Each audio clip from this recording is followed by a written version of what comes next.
Qadimgi Qangh va Davan. Qangh davlati qayerda va qachon tashkil topgan? Xitoy manbalarida Qangha davlati Qangyuy deb atalgan. Unga miloddan avval 3-asrda saklar asos solgan. Arxeologlarning aniqlashicha, Toshkent vohasining Oqqo'rg'on tumanida miloddan avval 3-asrda bunyod etilgan Qanqa shahar qal'asi saklarning sobiq poytaxti Qang'diz bo'lgan.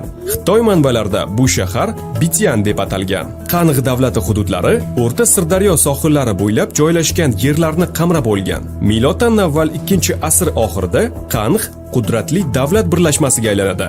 Uning hukmdorlari o'z tangalarini zarb qildirgan. Qangh davlatida harbiy istehkomlar, qal'a, ibodatxonalar, savdo va hunarmandchilik mavzilari barpo etiladi. Davlatning madaniy markazlaridan biri Toshkent vohasi edi. Ayni shu hududda o'troq ziroatchilik va chorvachilik madaniyati rivoj topgan. Odamlar bug'doy, arpa va sholi ekishgan.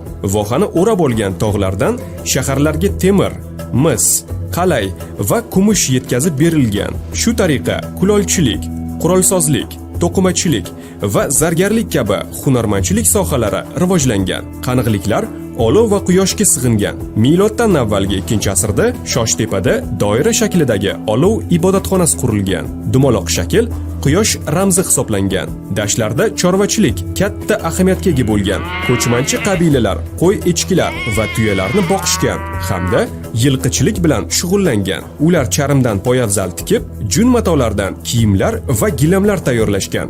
Ziroatkorlar va chorvadorlar qishloq xo'jalik hamda hunarmandchilik mahsulotlari bilan o'zaro ayirboshlashgan. Qangh hududidan Buyuk Ipak yo'lining shimoliy tarmog'i o'tganligi mamlakat iqtisodi va savdo-sotiq rivojiga imkon yaratadi. Milodiy 3-asrga kelib Qangh davlati mayda mulklarga parchalanib ketadi. Davan davlatiga to'xtalib o'tsak, Davan davlati taxminan miloddan avval 3-asrda paydo bo'lib, Farg'ona vodiysida joylashgan. Davan haqidagi ma'lumotlar Xitoy manbalarida kengroq yoritilgan. Bu yerga tashrif buyurgan Xitoy elchisi Chan Syan shunday yozgan: Davanda 70 ta katta kichik shahar bor. Uning aholisi bir necha yuz ming kishidan iborat. Shuningdek, elchi davanliklar juda mehmondo'st va ko'ngli ochiq odamlar ekanligi haqida ma'lumot beradi. Xitoy hukmdorlari bu davlatni bosib olmoqchi bo'ldi. Harbiy yurishlarning birida ular Davan davlatining poytaxti Ershini qo'lga kiritdi. Biroq aholisining tovon to'lashi evaziga uni tashlab chiqishga majbur bo'ldi. Davan davlati Xitoy va G'arb o'lkalari bilan bo'ladigan xalqaro savdoda muhim o'rin tutgan. Ayniqsa, Farg'onaning zotdor otlari Xitoy hukmdorlarini o'ziga jalb qilgan. Otlar naslining biriga hatto ular Samoviy deb nom bergan. Samoviy otlar baquvvat va chopqir bo'lgan. Samoviy otlar tufayli bo'lgan urushlar. Qadim Farg'onada Samoviy otlar zotidan tarqagan nasldor otlar parvarish qilingan. Miloddan avval 2-asr oxirida bu naslli otlar ovozasi Xitoygacha borgan. Ularni qanotli otlar ham deyishgan. Xitoy yilnomasida shunday deyilgan: Davan davlatining Ershi shahrida g'aroyib otlar mavjudligi haqida saroyga xabar keldi. Imperatorning Samoviy otlarga ishtiyoq ortdi. U o'zining ilohiy nasl nasabi va zavol bilmas ekanligini odamlar ongiga sindirmoq niyatida edi. Buning uchun samoga chiqishda Samoviy otlar qo'shilgan aravaga muhtoj bo'lib qoldi. Ammo Davan davlati bu otlarni yashirdi.